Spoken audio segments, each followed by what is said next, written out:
मैं वैभव from charts and levels और आपका स्वागत है आज के वीडियो में जो हम 15 तारीख को रिकॉर्ड कर रहे हैं, 15 मार्च को।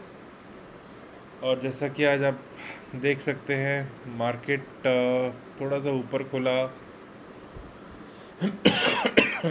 ऊपर जाने की कोशिश करी, लेकिन वहाँ पे सस्टेन नहीं किया और फिर इवेंचुअली गिर के ही बंद हुए। और बैंक निफ्टी 1%, निफ्टी करीबन 1.25% नीचे बंद हुए। आपके सामने मैंने 3 मिनट का चार्ट खोला हुआ है निफ्टी और बैंक निफ्टी का।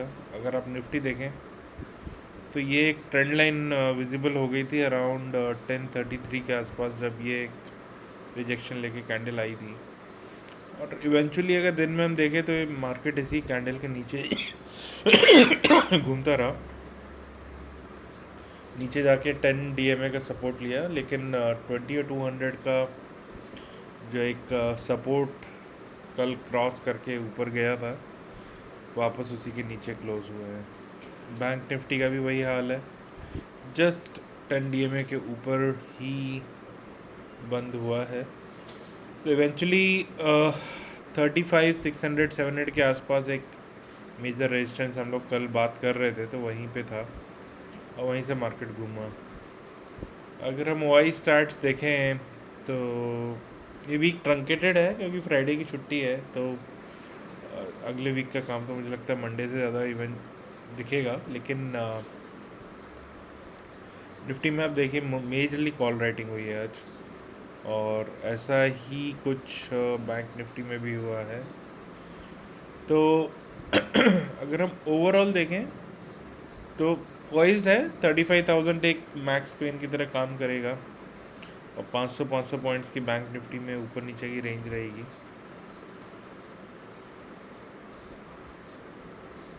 अगर निफ्टी में देखें तो 16,600, 16,700 पे थोड़ा सा कन्फ्यूजन चल रहा है इस बीच में, लेकिन बड़ा OI जो है 16,000 और 17,000 के पास में है। तो मोटा मोटी ऐसा लग रहा है कि बड़े लोग यानी कि FIIs, DIIs एक रेंज बाउंड खेलना चाहते हैं और वो रेंज थोड़ी सी बड़ी है। तो इसीलिए आई वुड नॉट सजेस्ट कि भाई आप पोजीशंस कैरी करके जाओ मार्केट में, और जैसा दिन निकले उसी हिसाब से आप इंट्राडे अपनी पोजीशंस लो। अभी अगर हम देखें एसजेक्स निफ्टी ट्रेड कर रहा है 74 पॉइंट ऊपर। US का मार्केट अभी खुला नहीं है, खुलेगा तो उसके बारे में पता चलेगा। और बिटकॉइन भी करीबन 2.5% नीचे। बिटकॉइन भी अगर हम देखें तो 35,000 से $42,000 के बीच में ही मूव कर रहा है। तो इवेंचुअली वहाँ पे भी कोई क्लैरिटी है नहीं लोगों को। चलिए देखते हैं, अब कल के लिए हम लोग अपने लेवल्स प्लॉट करते हैं और देखते हैं कहाँ हमको सपोर्ट और रेजिस्टेंस मिलेगा।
तो फ्रेंड्स, हमने सारे लेवल प्लॉट कर लिए हैं और मैंने उनकी नंबरिंग भी कर दी है और पिवट पॉइंट्स सीपीआर के भी बता दिए हैं ऊपर। ऐसे ही निफ्टी में भी हमने सेम काम किया है और रेंज करीबन 600 पॉइंट ऊपर और 400-500 पॉइंट नीचे की है निफ्टी में, और बैंक निफ्टी में करीबन लगभग 1,500 पॉइंट के ऊपर और लगभग 1,000 पॉइंट नीचे की रेंज है। बैंक निफ्टी में दो बड़े रेजिस्टेंस है ऊपर, और ऐसे ही निफ्टी में अगर हम देखें तो 200 का एक बड़ा सा रेजिस्टेंस है, उसके ऊपर जाके 50 DMA का। तो इसी के साथ आज के लिए इतना ही, और आपसे फिर मुलाकात होगी कल, जो कि हम प्री एक्सपायरी लेवल्स बनाएंगे। तब तक के लिए थैंक यू। और अगर आपने अभी तक इस चैनल को सब्सक्राइब नहीं किया है और इस वीडियो को लाइक नहीं किए हैं तो प्लीज़ प्लीज़ प्लीज़ करिए और अपने फ्रेंड्स को ज़रूर बताइए, क्योंकि that's how we all can learn. And thanks a lot for watching this video, and will see you tomorrow.